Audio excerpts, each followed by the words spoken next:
Hi everyone, it's Beth from the West Dallas Public Library, and welcome to another episode of our Who HQ Summer Book Club. This week we are reading Who Was King Tut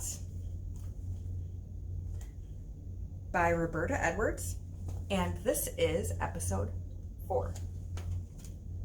So, chapter 7, Valley of the Kings. On the day of Tut's burial, a long line of people followed his coffin in boats across the Nile. Once on land, the coffin, actually there were 3 coffins, like nesting dolls, so one in one that's little, one in another, was pulled on a sled. It was going to a royal graveyard.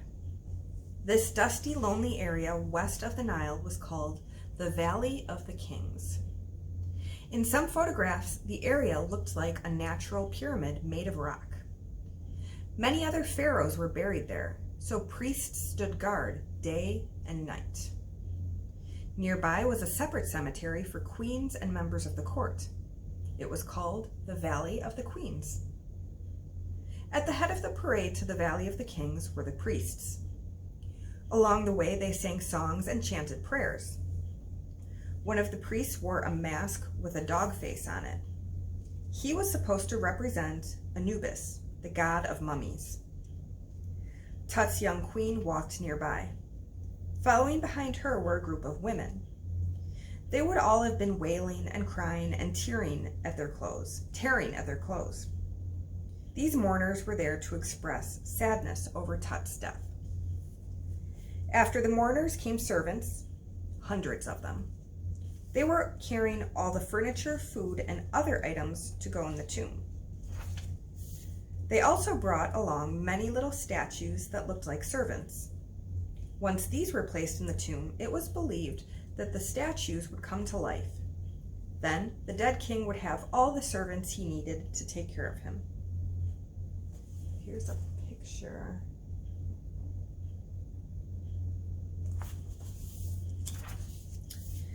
At the entrance to the tomb, Tut's mummy was propped upright. The time had come for a very important ceremony. It was called the opening of the mouth. While a prayer was said, a priest touched the eyes, mouth, and ears of the mummy. The magic was believed to bring the pharaoh back to life again. He would be able to speak, see, and hear. After that, the only thing left to do was to bury the pharaoh inside his tomb. Once Tut's mummy was back in its coffin, it was placed inside a great stone box and hidden deep inside the tomb. A pile of rocks sealed up the entrance. Afterward, all the mourners took part in a great feast. Everyone was joyful now for the dead king. Tut was about to enter the land of the dead. He would live and be happy forever. They were sure that his mummy was safe, hidden away for all eternity. But they were wrong. Chapter 8, Mummy Mania. Ancient robbers were not the only ones who looted tombs in Egypt. In the 1800s, people from many different countries in Europe began traveling to Egypt. The ancient kingdom was long gone. The old beliefs had disappeared. The squiggly picture writing, hieroglyphs, was a mystery to everyone. But tourists visited the Great Pyramids and the Sphinx. They took trips down the Nile River. They saw the ruins of old temples and great and giant statues. They wanted to bring back souvenirs. They wanted to bring back souvenirs. Sometimes what they brought back was a whole mummy. They just took a mummy. They might keep it in a room with other souvenirs they had bought. They might give it to a museum to exhibit. Or they might decide to unwrap the mummy and see what was inside. Okay. Here we go. Unwrapping parties. Unwrapping parties were held. One English lord sent out printed cards for the party. His guests in London got to see a mummy from Thebes unrolled at 2:30. A German prince in Berlin had a mummy unwrapped on his pool table. If a person couldn't afford a mummy all by himself, he could join a group. The group would pool their money and buy a mummy together. Pool their money to buy a mummy. That's what a group of German people did. They each had a certificate. It was like owning shares of a mummy. One man from Italy started a business of finding mummies to sell to customers. His name was Giovanni Balzoni. Sometimes he used a battering ram to get inside a tomb. He described an accident he had inside one. Feeling his way with a torch, he was looking for someplace to sit. What he landed on with all his weight were mummies. He said, "I sank right down between broken mummies, a confusion of bones, rags, wooden boxes, which threw up such a lot of dust that for a quarter of an hour I was unable to move." It is terrible to hear stories about the ancient dead being treated like this, just so someone could get rich quick. Of course, not all mummy hunters were in it for the money.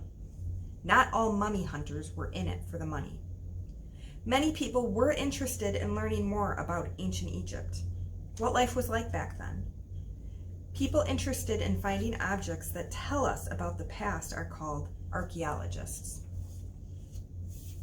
Okay, a blurb called The End of an Empire. Different historians give different dates for the end of the great kingdom of ancient Egypt. Some say that ancient Egypt was gone by 30 BC. By this time, there had been many invasions by other countries. Some very famous foreigners ruled Egypt and became pharaoh.